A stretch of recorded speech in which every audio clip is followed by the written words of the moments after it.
আসন্ন দুর্গাপুজোকে সামনে রেখে দুস্থ মানুষের মধ্যে বস্ত্র বিতরণের উদ্যোগ গ্রহণ করেছেন বিধানসভার অধ্যক্ষ তথা ধর্মনগরের বিধায়ক বিশ্ববন্ধু সেন। এই সামাজিক কর্মসূচির অঙ্গ হিসেবে বৃহস্পতিবার ধর্মনগর বিবেকানন্দ সার্ধশতবার্ষিকী ভবনে এক অনুষ্ঠানের আয়োজন করা হয়।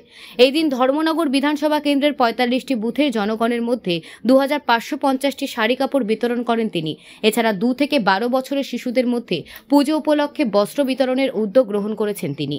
বৃহস্পতিবার এই উপলক্ষে আয়োজিত অনুষ্ঠানে অন্যান্যদের মধ্যে উপস্থিত ছিলেন মণ্ডল সভাপতি শ্যামল নাথ, পুর পরিষদের chairperson Mitali Das Sen, vice chairperson Manjunath প্রমুখ।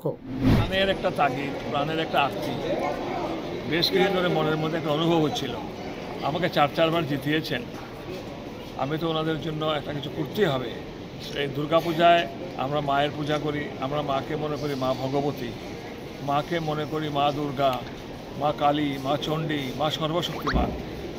আমরা এত কথা বলি, এত বক্তব্য রাখি, নারী শক্তির কথা বলি, মনের মধ্যে একটা আরতি এলো যে আমাদের লিভিং মাদার যারা, জীবন্ত মা যারা, তাদের জন্য আমার কিছু করতে হবে। সেই আরতি থেকে স্থির করলাম, এবার আমাদের দলের সবার সঙ্গে কথা বলে স্থির করলাম, এখন থেকে প্রতি বৎসর মায়েদেরকে দুর্গাপূজায় সামান্য যদি একটু মুখে হাসি ফোটানোর জন্য শাড়ি দিতে পারি, তাহলে মায়ের আশীর্বাদ পাবো, মায়ের পূজা সার্থক হবে, দুর্গাপূজা সার্থক হবে।